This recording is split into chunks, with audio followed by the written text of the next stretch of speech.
Hello everyone. Have you brushed your teeth and combed your hair? Are you in your pajamas ready for bed? Are the curtains drawn and blankets tucked tight? Are you ready to sleep and say goodnight? But before you go into your dream ride, here's a story for you tonight. Tonight I've got you a very special story, and this story is special because my Dadima used to tell me this story when I was a little girl like you. That's right. Today I've got you a story of Krishna. That's right. But it is not the same story like last year. We heard the story of Krishna's birth last year. Today I'm going to tell you the story of how Krishna defeated Kans. This story is written by Bhakti Mathur. So here it goes. They settled down on the swing. A few early stars lit the evening sky. Klaka and Kiki's eyes were on Amma. "Ready, boys?" she said, putting down her chai. Amma smiled and said, "Since you both are always waiting for a new story, sit tight then and listen to more tales of young Krishna's glory." Krishna was now a handsome young lad with curly hair and mischievous smile. His eyes were as beautiful as lotus petals. He wore a peacock feather in his hair for style. He loved singing and dancing with his friends, but playing his flute is what he liked doing best. Mesmerizing the gopis with the enchanting tunes, they would dance with joy for hours without rest. All of Vrindavan loved him dearly, for he was their savior, brave and strong, ready to take on any ferocious demons and anyone who did good people wrong.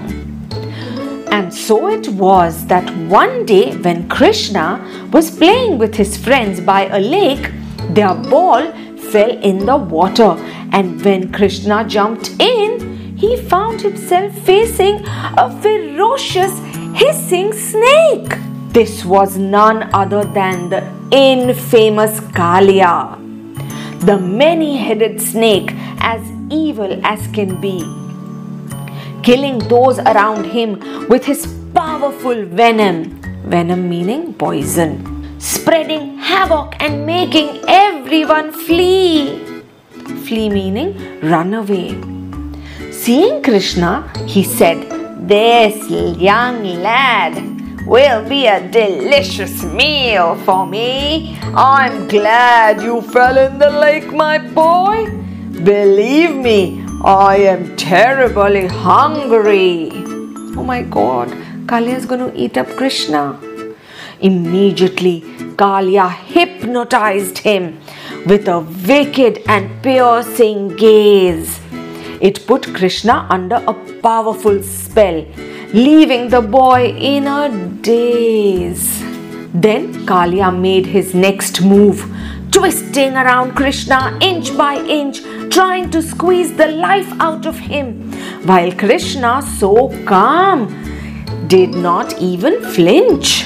The waters of the lake were so still that Krishna's friends thought him dead. They cried in desperation as they feared death lay ahead.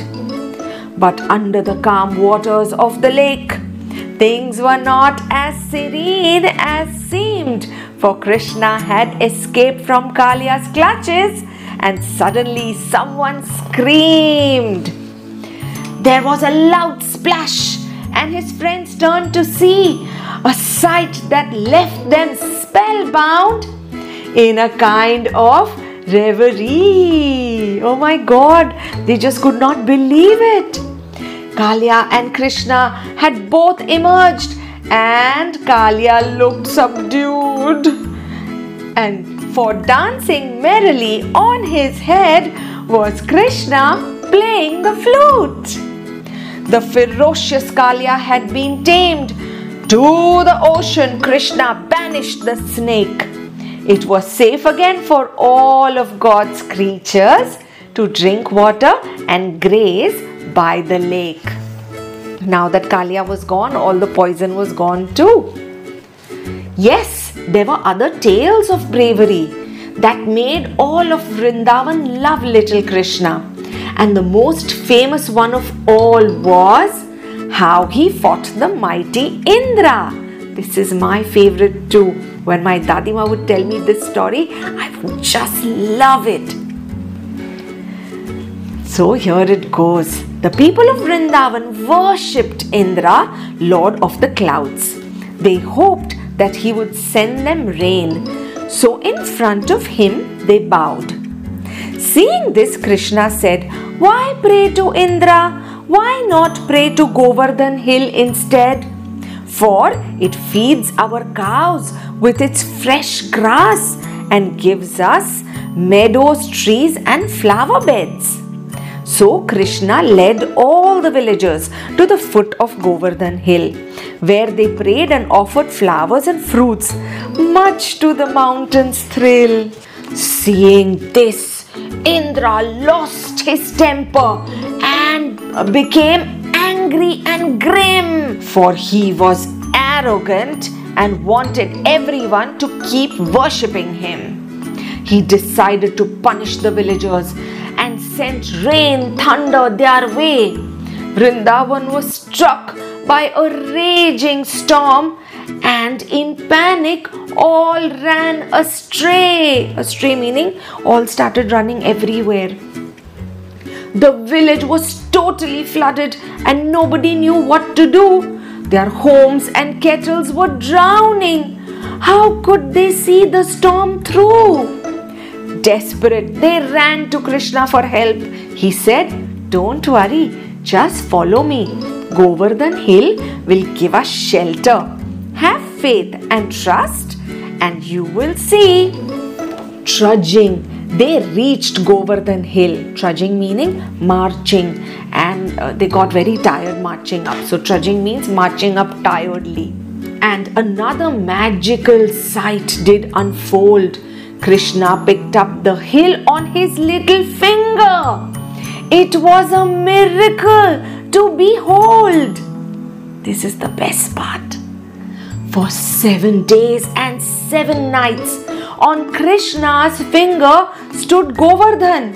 Just like a giant umbrella, it shaded the villagers and animals of Vrindavan. Indra got news that his tactics did not work. The villagers were calm and shielded.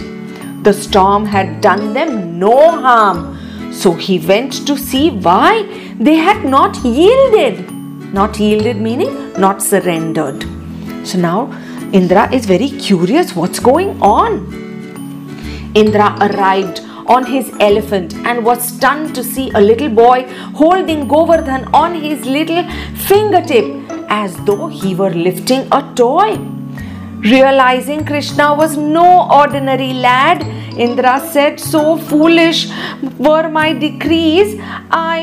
In my arrogance, I made a big mistake. Oh Krishna, do forgive me, please." Meanwhile, Kansa's fear grew unabated. Hearing of Krishna's heroic tales, he hatched another plan to kill him. He sent his messengers to Vrindavan to invite Balram and Krishna to attend special festivities and visit their uncle in Mathura. Krishna wondered why his uncle was calling them after many a year. He felt that something was amiss, but nonetheless he went in good cheer. His fears were right, for at the city gates a huge elephant blocked the brothers' path. He was Kulavapida, Kansa's pet elephant, sent by Kansa to slay Krishna in a bloodbath. Krishna was not afraid and caught the elephant's tusk with all his might. They both remained locked together in a long and fearsome fight. Finally, the elephant grew tired. He was drained of all his strength. he buckled and fell with a thud to the ground, meeting his death. When Kans heard the news that his dear elephant was dead, he sent his wrestlers, Kanura and Mustika, and said, "Go bring me Krishna's head." Kanura attacked Krishna and Mustika attacked Balram. Soon they were having a fierce fight, head to head and palm to palm, striking each other left and right. But the brothers were too good for them. They were nimble and quick, butting with their lowered heads, making Kans wrestlers panic. Krishna lifted Kanura up and whirled him round and round. Then, as Kans watched with dread, Krishna flung him to the ground. Meanwhile, Balram wrestled Mustika, pounding him with blow after blow. Soon Mustika could fight no more. It was the end of his show. Seeing both his wrestlers dead, Kans shouted, "I will kill both of you!" Hearing this, Krishna went livid. With each passing moment, his anger grew. Krishna ran up to the throne and pulled Kans by his hair. He dragged him into the arena while Kans gasped for air. Krishna straddled Kans's back and hit him again and again until Kans, bloodied and bruised, shrieked desperately with pain. Finally, with all his might, Krishna landed a blow on Kans. With that, he met his story's end at the hands of young Krishna.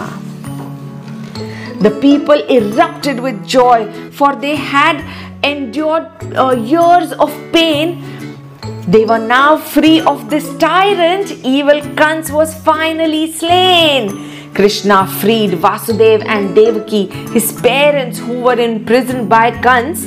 He freed his grandfather Ugrasen too, who was the earnest king of Mathura. They had lived in hardship and thought of Krishna for so many years.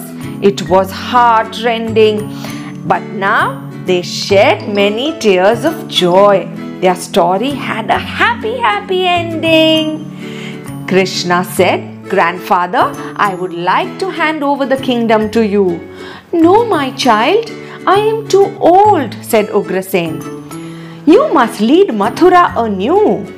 Krishna said, "I am too young and must learn to run a kingdom. My time will come later, grandfather. Now this is your moment of freedom." So Krishna crowned Ugrasen as the true and rightful king, and after years of sorrow had all the Mathura celebrating. So that, my dear Kalaka and Kiki, is how Kansa's end came to be. Despite all obstacles, Krishna prevailed and fulfilled the prophecy. Did you like this story? Let me know in the comment section. On that note, good night, sleep tight, don't get into any pillow fights.